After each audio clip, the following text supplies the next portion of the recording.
बिस्मिल्लाहिर्रहमानिर्रहीम अल्लाहुम्मा सल्ली अला सय्यिदिना व मौलाना मुहम्मदिन व अला आलिहि वसल्लम। जी क्लास 9th लेक्चर नंबर 19 है आज हमारा। लास्ट टाइम हमने एक्सरसाइज के कुछ एमसीक्यूज़ किए थे और एमसीक्यूज़ को रीजंस के साथ हमने समझा था। उम्मीद है कि आपको इंशाल्लाह एमसीक्यूज़ की समझ आ गई होगी, आपने उनको समझा होगा, रीजंस को फॉलो किया होगा। ये चीज़ें बेसिक कंसेप्ट हैं, आपने इनको जो है अच्छे तरीके से जहन में रखना है। इंशाल्लाह आज हम शॉर्ट क्वेश्चन करेंगे। मैं पहले आपको क्वेश्चन समझाऊंगा, वो आपसे पूछ कर रहा है और इसके मुताबिक आपने कितना आंसर देना है। नोट्स मैंने सामने रख लिए हैं, ये इसलिए सामने रखे हैं ताकि आपको बाद में प्रॉब्लम ना हो कि सर पता नहीं किधर से बात कर रहे हैं, कहाँ से बात समझा रहे हैं। नोट्स आपके पास अवेलेबल होंगे, आप उनसे याद करने के लिए आप इनको इस्तेमाल कर लीजिएगा, लेकिन पहले आप मेरी बात समझ लीजिएगा। जी पहला शॉर्ट क्वेश्चन है, define work, what is it's SI unit. Simply कहता है वर्क की डेफिनेशन क्या है और इसका एसआई यूनिट क्या है। जितनी बात पूछी है आपने सिर्फ उतनी ही बात का जवाब देना है। हाँ, अगर आप थोड़ी सी बात अगर एक्स्ट्रा लिख देते हैं तो सिर्फ वो बात एक्स्ट्रा लिखनी है आपने जिस पे आपको फुल कॉन्फिडेंस है कि ये बात मेरी 100% एक्यूरेट होगी और यहाँ पे इसकी ज़रूरत है। तो वर्क की क्या डेफिनेशन है, मैंने आपको बताया था कि जब किसी बॉडी के ऊपर फोर्स लगती है, जब किसी भी बॉडी के ऊपर फोर्स लगती है, लेट्स सपोज दैट ये आपके पास एक बॉडी है, ये आपके पास एक बॉडी है, आप इस बॉडी के ऊपर फोर्स लगा रहे हैं, तो फोर्स के नतीजे में अगर ये बॉडी कुछ डिस्प्लेसमेंट कवर करती है तो ये जो डिस्प्लेसमेंट बॉडी ने कवर की है, कहता है फोर्स के नतीजे में अगर बॉडी डिस्प्लेसमेंट कवर करती है तो बॉडी क्या कर रही है, वर्क कर रही है, इसे हम वर्क कहते हैं। यानी ये बात आपको पहले डिटेल से समझाई हुई है कि अगर फोर्स के नतीजे में अगर किसी बॉडी के ऊपर फोर्स एक्ट कर रही है और बॉडी डिस्प्लेस कर रही है इन द डायरेक्शन ऑफ फोर्स, तो इसे हम बोलते हैं वर्क। ठीक होगी बात। तो यही आंसर जो है वो नोट्स पे मैंने लिखा हुआ है। कोई बॉडी वर्क तब करेगी जब उसके ऊपर फोर्स लग रही हो और बॉडी फोर्स के नतीजे में डिस्प्लेसमेंट कवर कर रही हो। तो इसका ऐसा यूनिट हमारे पास जूल होता है और जूल की अगर आपने डेफिनेशन लिखनी है तो आप लिख सकते हैं किसी बॉडी के ऊपर 1 जूल वर्क तब होगा जब उसके ऊपर लगने वाली फोर्स 1 न्यूटन हो और बॉडी 1 मीटर का डिस्टेंस उस फोर्स की डायरेक्शन में कवर करे, तो इसे हम बोलते हैं दैट इज़ 1 जूल। ठीक होगी, पहला क्वेश्चन क्लियर हो गया। अब दूसरा देखें, when does a force do work, एक फोर्स कब काम करती है। सवाल वही लेकिन स्टेटमेंट से थोड़ा मुख्तलिफ कर दिया उसने। When does a force do work, एक फोर्स कब काम करेगी, एक्सप्लेन करें इसको। डेफिनेटली फोर्स तब काम करती है, फोर्स से तब वर्क कंसीडर किया जाता है अगर उस फोर्स के नतीजे में बॉडी डिस्प्लेसमेंट कवर करे।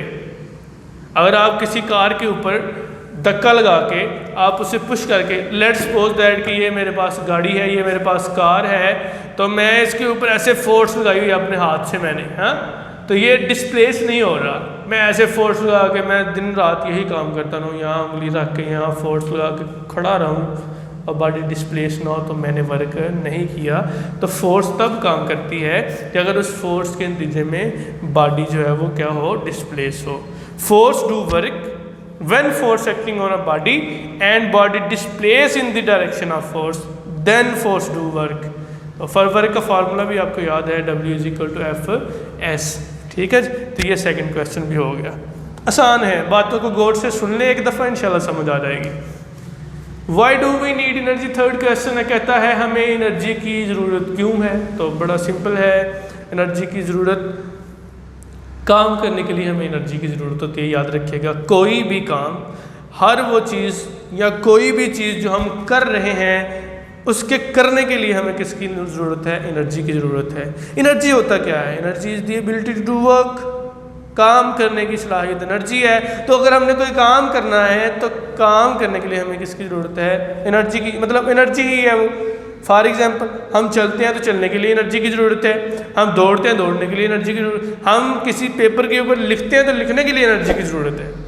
ठीक होगी बात। तो हर वो काम जो हम करते हैं उसके लिए हमें क्या चाहिए, एनर्जी चाहिए, हमें एनर्जी की ज़रूरत होगी। तो ये सिंपल इसका आंसर है, 2-3 लाइनों का आंसर आपने लिखना है। तो क्वेश्चन नंबर 4 है हमारे पास। उसने कहा है define energy, give 2 types of mechanical energy. Energy की डेफिनेशन लिखें और मैकेनिकल एनर्जी की 2 टाइप्स लिखें। तो एनर्जी की डेफिनेशन तो मैंने अभी बोली है, a body possesses energy if it is capable to do work. अगर ये नहीं लिखना आपने तो आप सादा लफ्ज़ों में लिख सकते हैं the ability of a body to do work is called energy. काम करने की बॉडी की जो सलाहियत है उसे हम उसकी क्या बोलते हैं, एनर्जी बोलते हैं। अगर बॉडी काम करने की सलाहियत रखती है तो इट मीन उसके अंदर क्या है, एनर्जी है। तो मैकेनिकल एनर्जी की 2 टाइप्स कौन कौन सी पढ़ी थी आपने? 2 टाइप्स पढ़ी थी मैकेनिकल एनर्जी की। एक था काइनेटिक एनर्जी और दूसरा था आपके पास है पोटेंशियल एनर्जी। तो सबसे पहले आपने एनर्जी की डेफिनेशन लिखनी है और साथ उसको आपने बताना मैकेनिकल एनर्जी की ये 2 टाइप्स हैं, एक है काइनेटिक एनर्जी और दूसरा है आपके पास है पोटेंशियल एनर्जी। ठीक होगी बात। नेक्स्ट है हमारे पास define kinetic energy and derive its relation. ये अगर लॉन्ग क्वेश्चन में आए तो लॉन्ग क्वेश्चन में तो आपने फिर वो सारी डेरिवेशन करनी होती है जो आपके पास गिवन है काइनेटिक एनर्जी की। लेकिन अगर शॉर्ट क्वेश्चन के तौर पे आपसे ये पूछ लेता है तो शॉर्ट क्वेश्चन के तौर पे आप क्या करेंगे, जस्ट काइनेटिक एनर्जी की डेफिनेशन लिख दें और उसका फार्मूला आपने लिख देना है, आपका क्वेश्चन कंप्लीट हो जाएगा।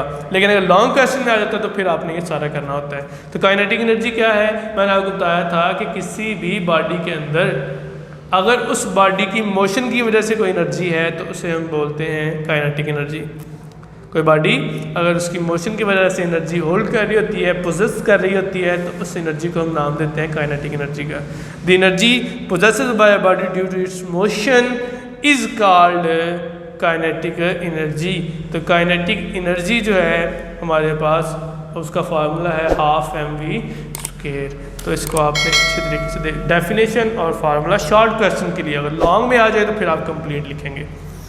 नेक्स्ट है हमारे पास क्वेश्चन नंबर 6 है define potential energy and derive its relation. Same question long question के तौर पे आएगा तो फिर आप इसको पूरा लिखेंगे, लेकिन आता नहीं है। खैर ये अगर आएगा तो फिर वो पूरा आर्टिकल आप लिखेंगे पोटेंशियल एनर्जी वाला।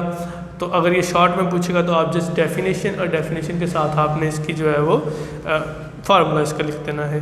तो पोटेंशियल एनर्जी क्या है मैंने बताया था, अगर किसी बॉडी की पोजीशन की वजह से कोई एनर्जी है तो उसे हम नाम देते हैं पोटेंशियल एनर्जी का। ठीक है, इसकी एग्जांपल मैं आपको देता हूँ। आप हैमर की एग्जांपल पढ़ी थी आपने, स्ट्रेच बो की एग्जांपल पढ़ी थी, दोनों के अंदर पोटेंशियल एनर्जी मौजूद है।